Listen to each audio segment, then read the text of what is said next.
ഇന്ന് നമുക്കൊരു നൂഡിൽസ് ഉണ്ടാക്കാം. അതിന് വേണ്ടിയിട്ട് മാഗി നൂഡിൽസാണ് ഞാൻ എടുത്തേക്കുന്നത്. മാഗി ആകുമ്പോൾ നമുക്ക് എല്ലാവർക്കും കിട്ടുമല്ലോ. അല്ലാതെ മറ്റേ വൈറ്റ് നൂഡിൽസൊക്കെ ഉണ്ടെങ്കിൽ അതൊക്കെ തിളപ്പിക്കണം, ഊറ്റണം, ഇതൊക്കെ പണിയാണ്. അപ്പോൾ മാഗി നൂഡിൽസിൻ്റെ ഇത് വെച്ചിട്ട് നമുക്കിന്ന് ഒരു കൊറിയൻ ഫുഡ്, കൊറിയൻ നൂഡിൽസാണിത് എന്ന് ഞാൻ വിചാരിക്കുന്നു. ഞാൻ എൻ്റേതായ രീതിയിലാണ് ഉണ്ടാക്കി വെക്കണത്. കഴിച്ച് നോക്കുമ്പോൾ നല്ല ടേസ്റ്റ് ഉണ്ട്. അതിന് വേണ്ടിയിട്ട് ഞാൻ കുറച്ച് സാധനങ്ങളൊക്കെ ഇവിടെ എടുത്തിട്ടുണ്ട്. ഒരു കഷ്ണം ക്യാബേജ് എടുത്തിട്ടുണ്ട്, സ്പ്രിംഗ് ഒനിയൻ ഉണ്ട്, വെളുത്തുള്ളി ഉണ്ട്, ഒരു അരമുറി ടൊമാറ്റോ എടുത്തിട്ടുണ്ട്, ക്യാബേജ് ഒരു ചെറിയ കഷ്ണം ക്യാബേജ് എടുത്ത് അത് മുറിച്ച് വെച്ചിട്ടുണ്ട്. പിന്നെ ഒരു കുറച്ച് ചിക്കൻ വേവിച്ച് സെപ്പറേറ്റ് ആക്കി വെച്ചിട്ടുണ്ടായിരുന്നു. ഒരു 4 മുട്ടയും കൂടെ വേവിച്ച് നടുവേ മുറിച്ച് വെച്ചിട്ടുണ്ടായിരുന്നു. നമുക്ക് ഇതിന് വേണ്ടിയിട്ട് ഒരു പാത്രം വെച്ച് അതിൻ്റെ ഉള്ളിലോട്ട് കുറച്ച് കടുകെണ്ണയാണ് ഞാൻ ഇതിന് ഉപയോഗിച്ചേക്കണേ. വേണമെങ്കിൽ നിങ്ങൾക്ക് നോർമൽ ഓയിൽ ഉപയോഗിക്കാം. കടുകെണ്ണ ഒഴിച്ച് അതിനകത്തോട്ട് പച്ചമുളക് ഇടാൻ ഞാൻ ഇതിനകത്ത് ചുമന്ന മുളകാണ് ഇട്ടേക്കുന്നത്. ഒരു 5 പച്ചമുളക് എടുത്തിട്ടുണ്ട് ഞാൻ.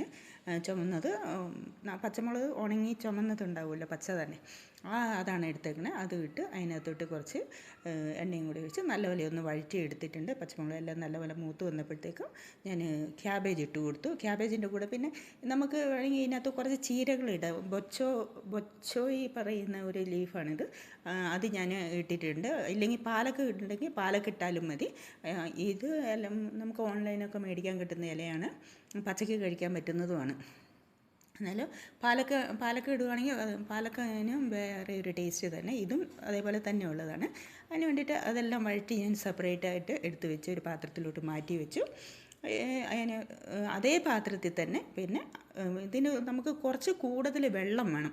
അതുകൊണ്ട് എന്ത് ചെയ്യണം, കുറച്ച് കൂടുതൽ വെള്ളത്തിലാക്കാനായിട്ട് സാധാരണ മാഗി ഉണ്ടാക്കുമ്പോൾ ഒരു പാക്കറ്റിന് നമ്മൾ 2 കപ്പ് വെള്ളം ഒഴിക്കുക.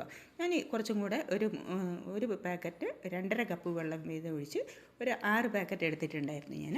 ഈ 6 പാക്കറ്റിന് ഞാനൊരു 10 ഗ്ലാസ് വെള്ളം ഒഴിച്ചിട്ടുണ്ട്. നല്ലപോലെ വെള്ളം വേണം.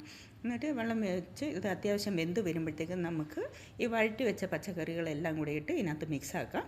സ്പ്രിംഗ് ഒനിയനും മുറിച്ച് വെച്ചിട്ടുണ്ട്, അതും ഇടാം. പിന്നെ നമുക്ക് ഈ ഉണങ്ങിയ മുളകിൻ്റെ ഫ്ലേക്സ് ഉണ്ടാവുമല്ലോ, ചില്ലി ഫ്ലേക്സ്, അതിടാം.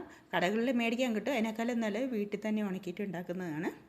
അങ്ങനെ ഏതായാലും നൂഡിൽസൊക്കെ റെഡി ആയിട്ടുണ്ട്. കുറച്ച് കുരുമുളക് പൊടിയും കുറച്ച് സോയാ സോസും കൂടി ഒഴിച്ച് നല്ലപോലെ ഇളക്കിയെടുത്ത് ആവശ്യത്തിന് ഉപ്പും കൂടെ ചേർത്തപ്പോൾ നല്ല ടേസ്റ്റ് ഉണ്ടായിരുന്നു.